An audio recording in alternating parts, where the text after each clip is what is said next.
धाकड़ खबर, बेखौफजुमा बेबाक अंदाज।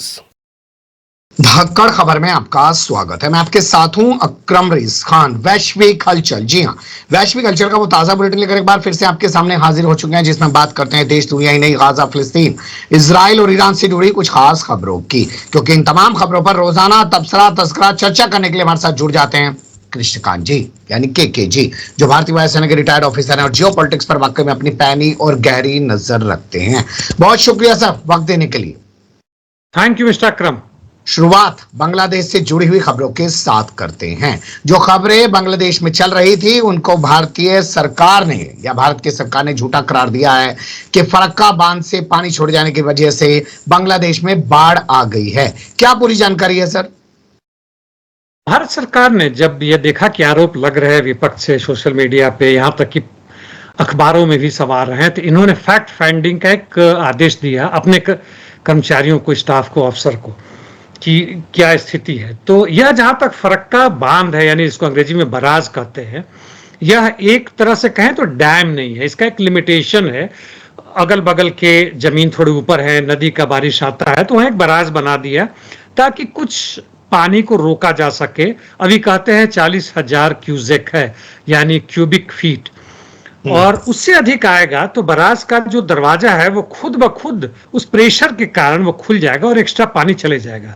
लेकिन फिर भी 40,000 है, और समझौते के हिसाब से भारत और बांग्लादेश में जब भी ऐसी स्थिति आती है तो यहाँ के अधिकारी वहां खबर भेज देते कि भाई ये ऐसा हो चुका है, तुम सावधान रहो, या पहुंचने वाला है जो भी है।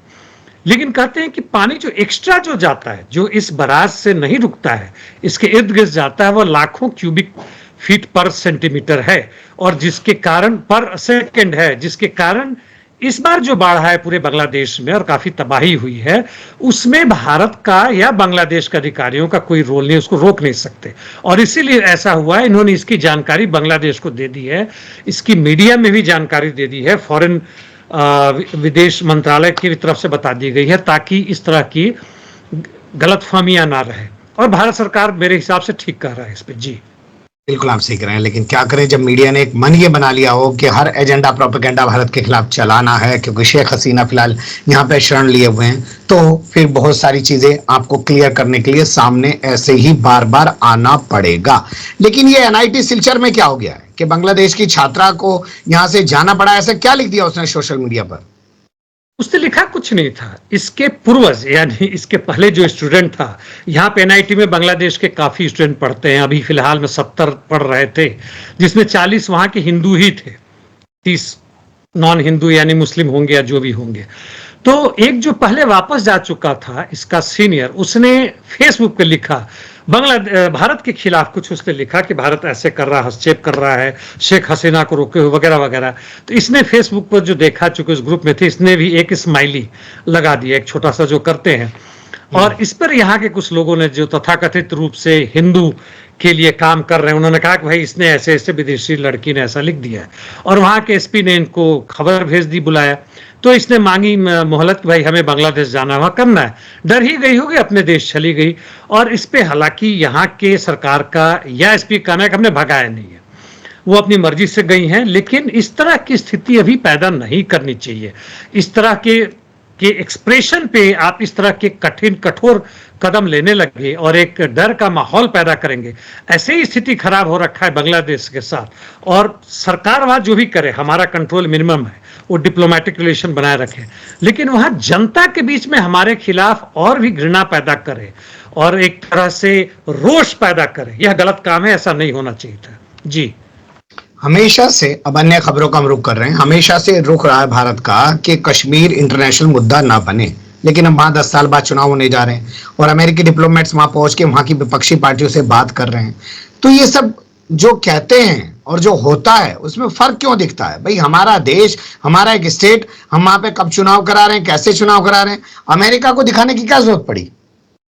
देखिए, दुनिया में ऐसे जगहों पर खासकर जब चुनाव होता है तो लोग बुलाते हैं बाहर वालों को कि देखो हमारे यहाँ कितना स्वच्छ और स्वतंत्र तरीके से चुनाव हो रहा है।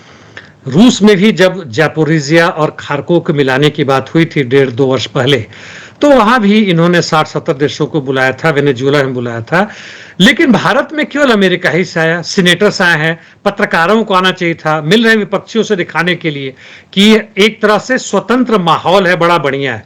जब शुरू में वहां पे हमने वहां की धारा हटाई थी और हर तरह से फौज को लगा दिया था, इंटरनेट बंद कर दिया था, लोगों का घर से निकलना मुश्किल कर दिया था, उसके बाद से हमने खासकर अमेरिका और इंग्लैंड से वहां के member of parliament law maker को बुलाया था। यानी यह दिखाने की कोशिश, हालांकि कुछ लोग आके जब उनको पता चला कि क्या दिखाने के लाया गया तो वो लोग वहीं से बीच से भाग गए कि नहीं भैया हम इसके विटनेस नहीं है, जो तुम कर रहे हो वो गलत है। तो यहाँ पर आए हैं तो लोग ठीक है, विपक्ष से भी मिले हैं और नेशनल कॉन्फ्रेंस और दूसरे लोगों से मिल रहे हैं, ठीक है, लेकिन वास्तव में क्या हो रहा है इस तरह से जाके और पहले से वहां पुलिस और आर्मी के देखरेख में मिलाकर कौन से लोग मिलेंगे, कौन से लोग मिलेंगे, नहीं मिलेंगे, आम जनता से हम नहीं मिल पाएंगे, तो एक दिखावा मात्र है। और जिस चीज को आप छुपाने की कोशिश कर रहे हैं वह और ज्यादा उजागर हो जाता है। जी बिल्कुल आप सही कह रहे हैं। उस वक्त भी यही हुआ था, जो हमारे यहाँ के नेता थे वो कह रहे थे कि 370 हटाने के बाद जो वहाँ पे हाजात बने हुए हैं उनको देखने के लिए वो जाना चाहते हैं, उन्हें जाने नहीं दिया गया था, लेकिन विदेशियों को लाकर वहां पर दावतें उड़वाई जा रही थी। कल खबर आ रही थी कि साहब ने फोन किया है बाइडेन को, आज खबर आ रही है कि साहब ने अब पुतिन से भी बात की है यूक्रेन दौरे से वापस लौटने के बाद। क्या दोनों को मैनेज करने की कोशिश की जा रही है, या हमें किसी की बुराई रखनी ही नहीं है, मैं तुम्हारा भी भला इसका भी भला? इस चक्कर में कहते हैं कि सब का सब हमारा दोस्त है, समझ लीजिए कि वह किस तरह की दुनिया में जी रहा है। या तो मात्र दिखावा है या ऐसी कोशिश है जो सफल हो ही नहीं सकता है। और खासकर अमेरिका रूस के बीच में आप बराबरी का एक आधार बनाने की कोशिश करें, बराबरी का रिश्ता बनाने की कोशिश करें, अंदर से कुछ और बाहर से कुछ और करें। इजराइल के साथ ऊपर का रिश्ता कुछ और है, अंदर से कुछ और है, तो यह सफल नहीं होगा। यह जनता भले ही आपके जो बड़े जबरदस्त समर्थक हैं ना समझे, लेकिन बाकी सब समझते हैं। इसका कोई मायने नहीं रखता था कि वहां से आने के बाद से आप बाइडेन को फोन करें और फिर पुतिन को फोन करें, उनको बताएं कि हमने क्या बात किया है, आपके खिलाफ नहीं किया है, और मीडिया में कहें कि साफ साफ कह दिया है कि भाई शांति एकमात्र रास्ता है। कौन नहीं कहता है कि शांति एकमात्र रास्ता है? कोई कह रहा है कि युद्ध ही एकमात्र रास्ता है सिर्फ अमेरिका और नेटो के द्वारा? अमेरिका और नेटो के प्रवक्ता बहुत बार, उनके बड़े बड़े नेता कह चुके हैं कि गिव वॉर ए चांस, यानी युद्ध को एक मौका दो पूरी चीजों को सेटल करने के लिए। युद्ध से कभी भी कोई समस्या का समाधान आज तक ना हुआ है ना होगा। जी बिल्कुल आप सही कह रहे हैं। और खबर जब ये आए कि रशिया पहुंच रही है, यूएन की परमाणु टीम IAEA की, और वो बता रही है कि वहां पर जो है एक भयानक स्थिति बनी हुई है, तो उस दौरान क्या वाकई में कोई बड़ी भूमिका निभा सकते हैं नरेंद्र मोदी? यह तो बिल्कुल अलग है। कुर्स्क की हमने बातें की हुई है, वह एक राज्य है रूस का जिसमें यूक्रेनियन सेना घुस गई है, और जिस तरह से जापोरिजिया में न्यूक्लियर पावर प्लांट है, उसी तरह वहां भी जगह का नाम है कुर्चातो, तो वहां पे कुर्चातो न्यूक्लियर पावर प्लांट है, और इसको यदि आप एक्सप्लोड करते हैं, इस पे अटैक करते हैं और वहां से फ्यूजन शुरू हो जाता है, तो उसी तरह का असर होगा जैसे एक टैक्टिकल या मिनी न्यूक्लियर बॉम्ब अटैक करता है, उस तरह की स्थिति होगी। और यह भयानक स्थिति होगी। और ऐसा होता है, होने की संभावना इसलिए बनी थी कि यूक्रेन का एक UAV वहां पहुंचने की कोशिश किया था बॉम्ब के साथ, लेकिन उसके पहले ही रूसी एयर डिफेंस ने उसे मार गिराया था। यानी यूक्रेन के मन में पूरी तरह है, कोशिश है। जापोरिजिया में तो लगातार हर बार मानता है, और जापोरिजिया में ये इंटरनेशनल एटॉमिक एनर्जी एजेंसी जो है उसके अधिकारी हमेशा वहां रहते हैं, लेकिन वो पूरी सच्चाई नहीं बोलते हैं, और यहां भी पहुंचे हैं, और इन्होंने रूस का धन्यवाद दिया है बुलाने के लिए। लेकिन साथ साथ इन्होंने कल या परसों भी कहा था कि हमारा लिमिटेशन, हम इसको क्या कर सकते हैं। इसमें भारत के प्रधानमंत्री का कोई रोल नहीं हो सकता है। जी नहीं, जैसे वो बातचीत कर रहे हैं और बातचीत करने के बाद चीजें निकल के सामने आ रही हैं, तो कुछ ही तरीके का कोई सुलह समझौता जेलेंस्की और पुतिन के बीच नहीं करा सकते हैं? वो होगा तभी होगा जबकि वह जेलेंस्की और पुतिन, या जेलेंस्की और पेंटागन यानी बाइडेन हो, उनके जगह पे जो भी हो वो हो, तभी संभव, ऐसे संभव नहीं। उसमें चीन की भी कुछ नहीं चल रही। चीन की इसीलिए कुछ सुनी जाती है कि उसकी आर्थिक नीति के कारण जो उनकी पूंजी है, जो पैसे हैं उसके पास, उसका असर बहुत जबरदस्त है यूरोपियन यूनियन में, रूस में भी खासकर। तो इसलिए उसकी बात सुन जाएगी। भारत की विदेश नीति में यह कहीं से नहीं आता है। भारत का यह विदेश नीति देश की नीति के लिए लागू होता है, जहां की जनता को दिखाने की कोशिश की जा रही है कि भाई रोटी भले ही ना तुम्हें मिले, लेकिन हम विश्व गुरु बन रहे, इससे खुश रहो। जी। टेलीग्राम के जो सीईओ की गिरफ्तारी है, उसको लेकर रूस और फ्रांस में ज्यादा खटास क्यों पैदा हो रहा है? मुख्य रूप से जो ये हैं वह रूस के ही नागरिक हैं। बाद में आज से करीब 8-10 वर्ष पहले टेलीग्राम के जो एन्क्रिप्शन होता है, इसके बारे में रूस ने इनसे पूछने की कोशिश की थी। इन्होंने बताने से इनकार कर दिया। ये $1 बिलियन का चीज है। रूस चाहता था कि इसके खिलाफ में जो हो उसको हम रोके, वैसे ही जैसे फेसबुक, ट्विटर वगैरह में होता है। लेकिन ये नहीं माने, यहां से भाग के फ्रांस में आए, फ्रांस ने इनको शरण दिया। तो ये रूस फ्रांस दोनों के सिटीजन हैं और इनका बेस जो है वो दुबई में है। वो उनको थोड़ा फ्रीडम दे रखा है कि भाई जो भी तुम करो। अजरबैजान से घूम के आ रहे थे। इन्हीं के साथ काम करने वाली जूली नाम की कोई गर्लफ्रेंड है जो भी इनके साथ काम करती है, वो इनके साथ घूमती रहती है। और ऐसा लगता है कि फ्रांस ने कोशिश करके इनको यहाँ पे जूली के साथ बुलाया। उसके वजह से जूली मिसिंग है, उसका कुछ भी पता नहीं वो कहाँ गई, क्या हुई, जब से है। और इनको पकड़ के अंदर किया गया है। और रूस को लग रहा है कि पूरी कोशिश हो रही है कि जो सीक्रेट हम ना ले सके, इनको डरा धमका के अब फ्रांस ले लेगा। और फ्रांस के लाखों लोग, यहां तक कि ऑफिशियल्स भी टेलीग्राम पे काम करते हैं। उनके सारे सीक्रेट्स जो भी कुछ है उसको बदल दिया जाए, कोशिश किया जाएगा। और रशिया के हजारों कहने के बाद जितनी भी कोशिश उसको छोड़ा जाए, फ्रांस छोड़ने के तैयार नहीं। इसी लावरोव यानी रूस के विदेश मंत्री ने कहा कि हमारा संबंध अभी तक जितना था फ्रांस के साथ, सबसे निचली स्तर पे है। जी। जापान बड़ा घबराया हुआ है सर चाइना से, और चाइना उसके हवाई क्षेत्र में अपने जहाज को घुमा रहा है।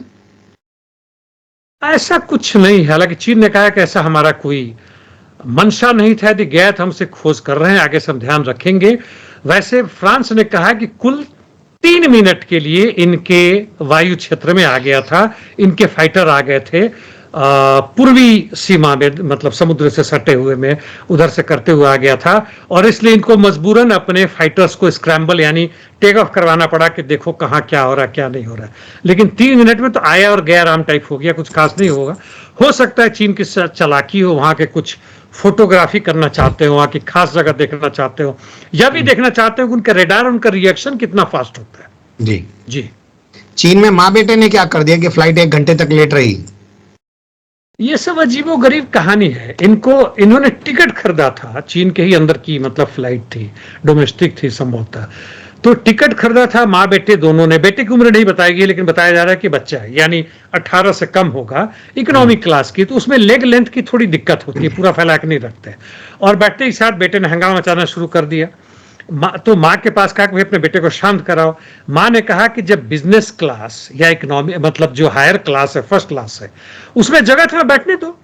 चूंकि वहां कहते तो कि समाजवाद है, तो जगह है तो दो भाई, क्यों जबरदस्ती रोका हुआ है। इन्होंने देने से मना कर दिया। एयर होस्टेस ने बहुत समझाया, हंगामा हो गया, दूसरे लोगों को देर हो रहा है, शोर मच गया, सब मीडिया में आगे 1 घंटा लेट हुआ। अंततः क्या हुआ कहना मुश्किल है। हालांकि एयर होस्टेस ने यह भी समझाया कि भाई बगल में जगह है ना, एकदम खाली खाली, तुम पांव फैला के बढ़ो। उसने कहा वहां जगह है, और बेटा उठ के चला गया, जबरदस्ती जाके वहां बैठ गया। ये सब तमाशा होते रहे, सब होता है। जी।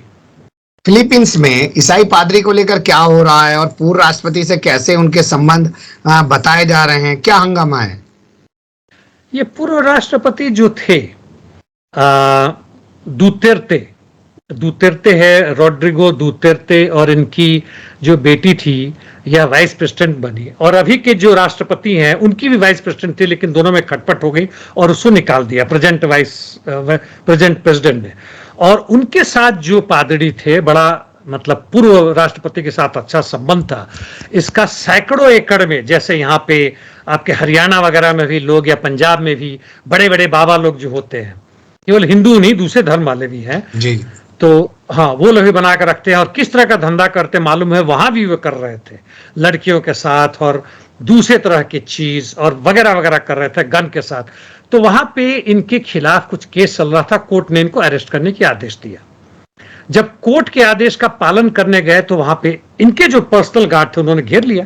गोली तो भाग खड़े हुए पुलिस, क्योंकि कुछ थे। अब वहां की सरकार ने 2000 सिपाही भेजे हैं अर्धसैनिक करके, और 2000 आप अंदाजा लगा सकते हैं कि अंदर में किसी बाबा को, पृष्ठ को या मौलवी को पकड़ने के लिए 2000 पारामिलिट्री फोर्सेस गन के साथ वगैरह करके भेज रहे हैं। इसका मतलब है कि कुछ गड़बड़ है, इनका अपना निजी राज्य चल रहा है, और ऐसे इंसानों को तो जरूर पकड़ना चाहिए। यदि मारपीट हो तो बाकी जो होगा होगा देखा जाएगा, लेकिन करना चाहिए। जी, अगले साल से सिर्फ 2,70,000 गैर ऑस्ट्रेलियाई छात्रों को वीजा देगा ऑस्ट्रेलिया। कहा जा रहा है कि वहां जो शरणार्थियों की भीड़ बढ़ती जा रही है उस पर अंकुश लगाने के लिए फैसला लिया गया है, यानी कि तमाम देशों में शरणार्थी इस वक्त एक बड़ा मुद्दा बन रहे हैं। इन लोगों ने पैदा किया है शरणार्थी, खासकर अमेरिका ने। जहां भी देखो, सीरिया, इराक, हर जगह ये लड़ाई करवा रहे हैं। रोहिंग्या हमें मालूम है, बांग्लादेश, एक तो इस तरह का युद्ध कार्ड। दूसरी तरफ वातावरण इस तरह का खराब हो गया है। मेक्सिको, जो समुद्र से 30-30, 40-40 किलोमीटर जो किसान जो खेती करते थे, उसमें अब पहले पानी आता था 6 घंटे में, 12 घंटे में। अब तापमान बदलने के कारण, हवाएं बदलने के कारण वो 2 दिन 4 दिन, अब 10-10 दिन रह के जा रही है। यानी पूरा खारा हो गया, उपजाऊपन जो था खत्म हो गया।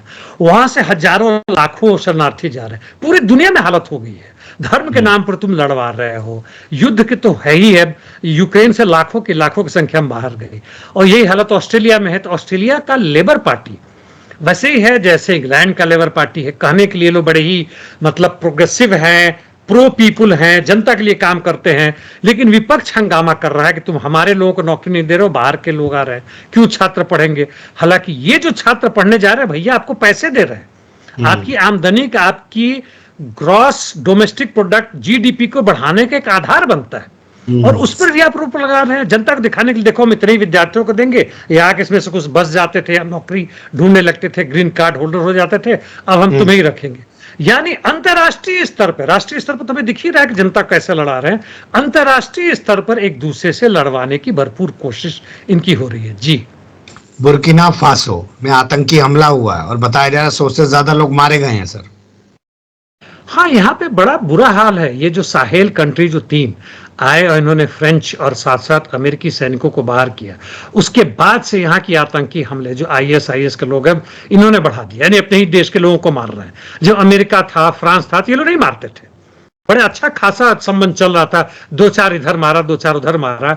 अब इनके पास वैसे अस्त्र शस्त्र आने लग गए हैं जिनकी पहले कल्पना नहीं की जाती थी, और इस आधार पे ये लोग यहाँ के सैनिकों को भी, अर्धसैनिकों को भी मार रहे हैं।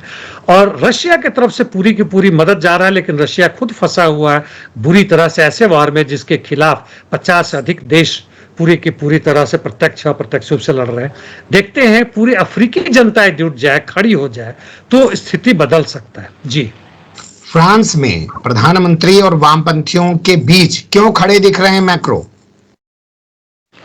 जब पिछला चुनाव हुआ था, हमने बात की थी, जो 3 मुख्य पार्टी थे, एक लेफ्ट पार्टी का, जितने लेफ्टिस्ट हैं, सोशलिस्ट पार्टी, यहाँ तो कम्युनिस्ट भी जो है, उनका एक था जिन्होंने सबसे अधिक 190 सीट लिए थे। उसके बाद जो एक्सट्रीम राइटिस्ट थे उनको भी कुछ इसी तरह का मिला, और मैक्रो की जो पार्टी थी उनको मिला। तकरीबन सोचिए कि 3 हिस्से में बट गया, किसी कोई बहुमत नहीं आया।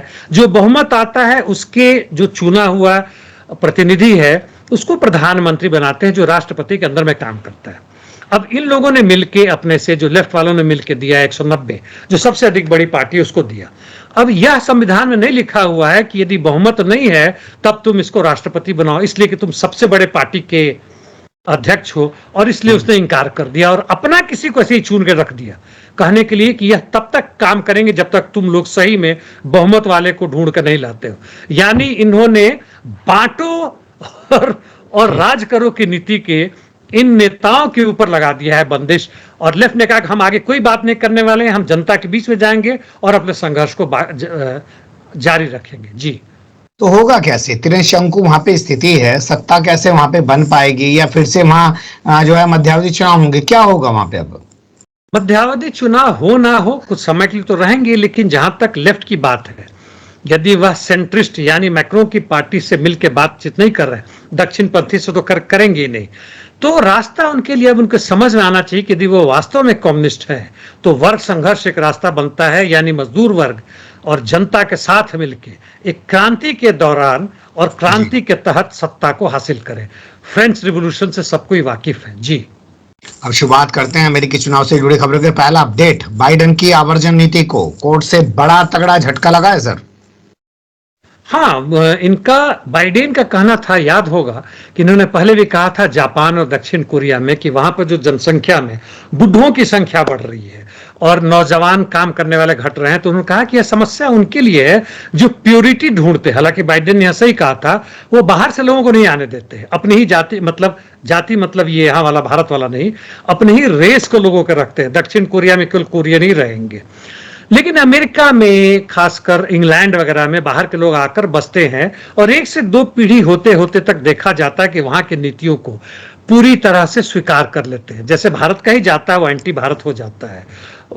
जो इंग्लैंड का प्रधानमंत्री भी बने, इंग्लैंड अमेरिका का भी राष्ट्रपति भी बन जाए, तो ऐसा नहीं कि प्रो भारत बन जाते हैं। तो इस तरह से उन्होंने मेक्सिको के लिए उन्होंने नए कानून बनाए थे कि 10 लाख से अधिक मेक्सिकन जिनकी शादी अमेरिकन से हो रखी, यानी वहां के लड़की का लड़का से और लड़का का लड़की से हो रखा है, और उनके जो बच्चे हैं उनको धीमे धीमे हम अमेरिका का वीजा दे देंगे, पूरी तरह से उनको रहने देंगे, उनको नौकरी ढूंढने देंगे, और सही ढंग से चला तो 3 साल के बाद वो ग्रीन कार्ड के होल्डर हो जाएंगे।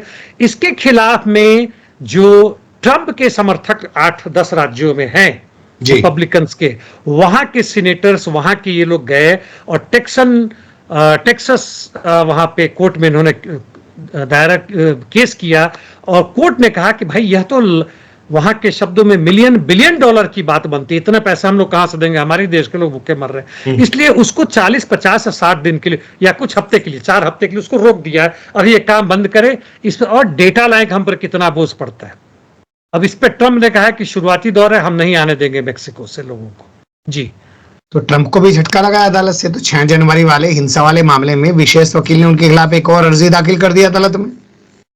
ये बड़ा अच्छा किया है इन लोगों ने। जो पहले वाला था उसके कुछ वैसे मुद्दों को सुप्रीम कोर्ट ऑफ अमेरिका ने, यूएस ने कहा था कि राष्ट्रपति होने के दौरान यदि कुछ राष्ट्रीय काम कर रहे हैं, नेशनल काम कर रहे हैं, ऑफिशियल ड्यूटी पे हैं, तो उन चीजों को लेकर फाइल अपने घर पे लागे, उन पे केस नहीं चल सकता है। उन्होंने, इन लोगों ने इन सब चीजों को हटा दिया।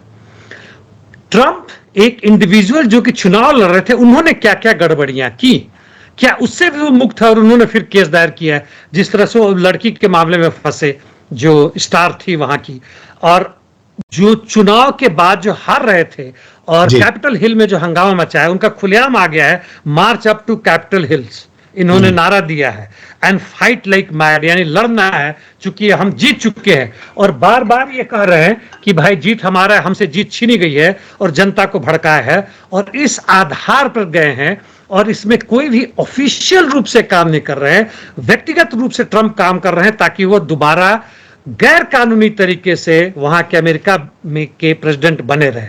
और संभवतः इस बार होगा, लेकिन वही है कि फिर से सुप्रीम कोर्ट में जाएंगे, फिर से डिले होगा, फिर से सब कुछ होगा, तब तक चुनाव हो चुका रहेगा और अपना केस अपने अगेंस्ट में वापस भी ले सकेंगे। जी, ये रॉबर्ट एफ कैनेडी क्यों चर्चा में है? बता रहे हैं इन्होंने बैल का सिर काट लिया। ये भी पागलपंथी, शिकार नहीं किया। ये जब जा रहे थे, अपनी बच्ची इनकी छोटी थी, इन्होंने लिखा है, तो वेल जो है समुद्र से बाहर आ गए और मर चुके थे, और इसलिए इन्होंने वेल से बाहर मतलब को निकाल के, इनको कहे तो इनको मरे हुए जानवरों से बड़ा प्यार है, ऐसा आ रहा है। उसका मुंडी काट के अपने गाड़ी में लेके गए, और गाड़ी में इतनी भयानक बदबू आ रही थी, जो लड़की कह रही थी कि रहना मुश्किल हो गया। सब लोगों ने मास्क पहना और करके जैसे तैसे जो भी हो बड़ी मुश्किल से अपने घर पहुंचे। इसके पहले की भी कहानी कहते हैं कि ये लोग कहीं गाड़ी से जा रहे थे उसके 10 साल पहले, और एक भालू के बच्चे को इन्होंने ठोक दिया, और इसके ये लोग पार्टी मनाने के चक्कर में थे। लेकिन बाद में इनको अकल आया, कहा कि नहीं भाई ऐसा नहीं करते, और पार्क पे जाके कहीं रख दिया। देखने से ऐसा लगे कि स्कूटर मोटरसाइकिल से हो गया है। तो इस तरह के कारनामे इनसे जुड़ रही है, और ये चूंकि पहले नहीं आ रहा था, लेकिन अब ट्रंप से जुटे थे कहानियां अब उजागर हो रही है। जी, जुकरबर्ग आरोप लगा रहे हैं बाइडेन पर सीधा दबाव डालने का। हाँ, अब जुकरबर्ग भी एलन मस्क की तरह लगता है कि ट्रंप के साथ आ रहे हैं। ट्रंप जो है वहां के जो बनिया क्लास, ऊपर वाला, छोटा वाला नहीं, बनिया क्लास के साथ है, और कहते हैं कि जब वहां पे महामारी आया था, कोविड-19 का दौर था तो कुछ लोग ऐसे फेसबुक पे डालते थे जो मजाक बनता था, एक्सप्रेशन ऑफ फ्रीडम था, बोलने की आज़ादी थी, उस पर भी बाइडेन सरकार ने जबरदस्ती इन पर आरोप लगाकर उनको हटवाने की कोशिश की थी। इनकी हिम्मत नहीं थी इसलिए उन्होंने हटा दिया या इस तरह की उसके ऊपर चीजें लगाई। एल्गोरिदम कहते हैं कि बहुत लोगों के पास ना जा पाए, वो कहीं छुपा देते हैं, सबके पास जाता ही नहीं है, दिखता नहीं, इस तरह की चीजें की गई थी। और अब ऐसा होगा तो वो इसके लिए तैयार नहीं होंगे। उन्होंने लिख के वहां के कांग्रेस को दिया है कि इस तरह की बातें नहीं होनी चाहिए, यह स्वतंत्रता पर आघात है। जी। मस्क एआई को लेकर क्या बड़ा मामला करने जा रहे हैं जिसको लेकर बड़े लोग चिंतित हैं?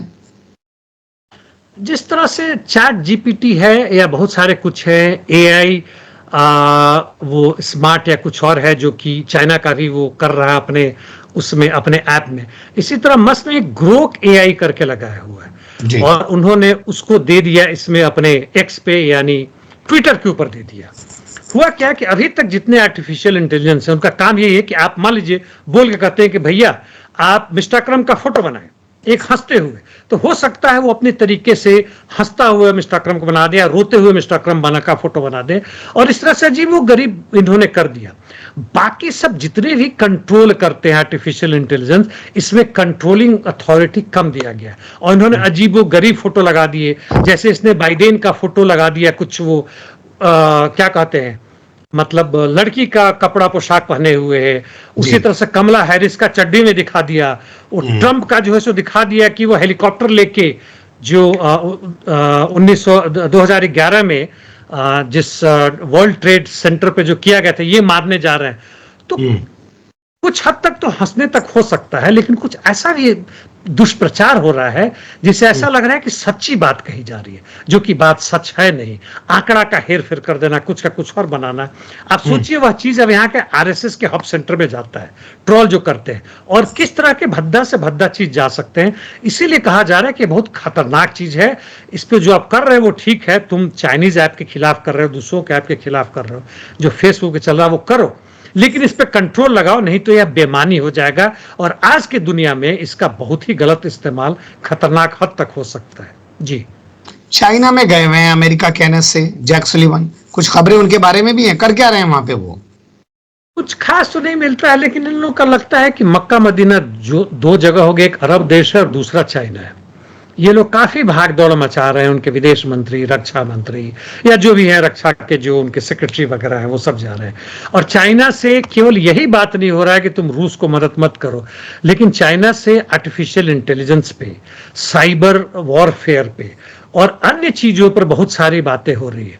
और चाइना यदि नाराज होता है, जो उसने अमेरिका के बहुत सारे करोड़ों नहीं अरबों खरबों डॉलर के वर्थ के जो उनके बॉन्ड्स खरीद रखे, यदि उसने बाजार में बेचना शुरू कर दिया तो अमेरिका की बहुत बुरी हालत हो जाएगी। और उसको भी रोकने की कोशिश, यानी दोनों तरफ से एक दूसरे को ब्लैकमेल करने की पूरी कोशिश चल रही है। और इसी में ये लोग आमने सामने मिल के बैठ के बातें कर रहे हैं कि भाई कैसे मदद करें। संभवतः बाइडेन की तरफ से आ रहा है कि हमें इस बार कमला हैरिस को जिता दो, आगे से देखा जाएगा, और दूसरी तरफ से ये चीज हो ही रहा है। तो बहुत सारी चीजें हैं जिसके लिए बातचीत करने गए हुए हैं। जी। परमाणु हथियार, आर्टिफिशियल इंटेलिजेंस, सामरिक क्षमता, तमाम जैसे मुद्दों को लेकर आयतुल्ला खामनई ने, जो ईरान के सुप्रीम लीडर हैं, उन्होंने कई तरीके की बातें की हैं। क्या क्या जानकारी है आपके पास? अभी इनके जो नए राष्ट्रपति बने हैं और उनके मंत्रालय के साथ इनका फोटो आया है, बीच में बैठे हुए, बाकी लोग सामने देखते हुए बैठे हुए हैं, और उनकी चर्चाएं चल रही आपस में, लेकिन फोटो करके दिया गया, जिसमें इन लोगों ने ये सब बातें जैसे आपने कहा की गई हैं कि यह भी कहते हैं कि ईरान को जरूरत है हमें अभी सामरिक रूप से और अधिक ताकतवर बनने की। आर्टिफिशियल इंटेलिजेंस का उपयोग हम ऑलरेडी कर रहे हैं, उसको और मजबूत करना है।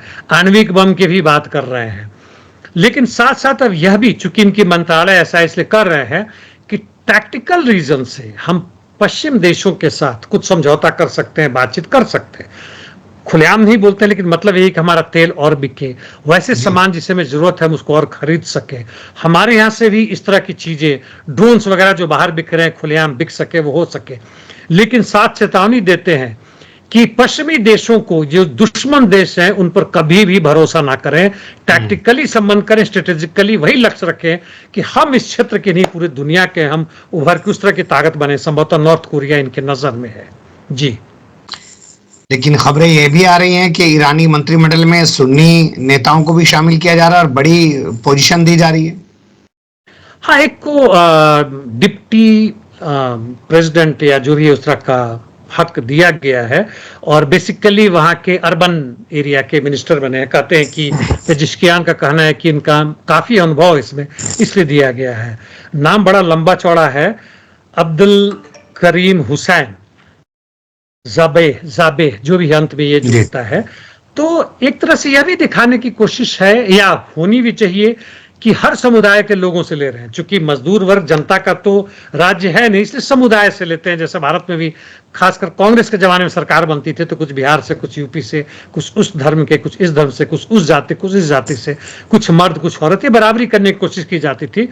और यहाँ पे सचमुच यदि एक्सपर्टीज है तो अच्छी बात है, ठीक है, और यह हो रहा है तो ईरान के लिए बुरा नहीं है। लेकिन कोशिश यही हमें देखनी चाहिए, वहां होनी चाहिए कि वहां आम जनता को, औरतों को किस तरह की आर्थिक आजादी मिलती है, साथ साथ राजनीतिक और सामाजिक बराबरी का अधिकार मिलता है। जी, जब फिर से एक बार कतर यानी कतर की राजधानी दोहा में बातचीत शुरू हो रही है तो अमेरिका का कहना कि ईरान जो है इजराइल पर हमला कर सकता है, क्या मतलब निकलता है इस बात का?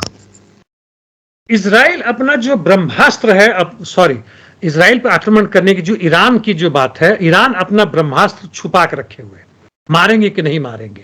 वो कहते हैं ना, बंद मुट्ठी लाख की, क्या है पता नहीं, वो किए हुए। और यह बुरा नहीं है। शुरू में तो लगा था कि भाई क्यों नहीं कर रहा है, बीच में हिजबुल्लाह को उसने आज़ादी दी, हिजबुल्लाह जरूर उनसे मिलकर ही बात करके ऐसा किया होगा। और इसकी तरफ से तैयारी है, पूरी तैयारी है, और बाकी जो भी इनके पास इंटेलिजेंस है उसको जमा कर रहे होंगे। इस चक्कर में जहां तक इजराइल की आर्म्ड फोर्सेस है उसको बार बार अपने ठौर ठिकानों को बदलना पड़ रहा होगा, खासकर उसके जो सरफेस टू एयर मिसाइल का है, क्योंकि वहीं पर लगातार रहा 4 दिन 5 दिन और उसको पता चलता है सैटेलाइट पिक्चर से, तो उस पर मारने की, बर्बाद करने की कोशिश करेगी। वही होगा इसके जो जितने भी इसके जो गारद कहते हैं, जहां से कि आर्म्स अम्युनिशंस और फौजी आते हैं और फिर भेजे जाते हैं, उनके ठिकानों को ही बदलना पड़ा होगा। इस तरह से पूरे इजराइल के आर्म्ड फोर्सेस का उसने बैंड बजाया हुआ है, परमानेंट मूवमेंट में भी होगा। और जहां तक ये बातें चल रही वो चल ही रही हैं। यदि वास्तव में अमेरिका मान ले कि तुम्हारा जो बेस है गाजा में यानी मिडिल ईस्ट में, उसको तुम छोड़ दो और फिलिस्तीन को पूर्ण स्वतंत्र राज्य दे दो, वहां से इजराइल के जितने भी आर्म फोर्सेस हटा दो, तो चीजें कुछ और हो जाएगी। जी बिल्कुल, आप सही कह रहे हैं। अगर ये तमाम चीजें होंगी तो चीजें कुछ और होंगी और जंग भी खत्म होगी और हालात भी बदलेंगे। लेकिन लगता नहीं कि इतनी आसानी से सब कुछ होने वाला है। जिम्मेदारी बनती है कि जो है उससे आपको रूबरू करा दें। कोशिश करते हैं रोजाना, अच्छी बुरी जो भी आपको लगे अपनी राय आप भी दिया कीजिए।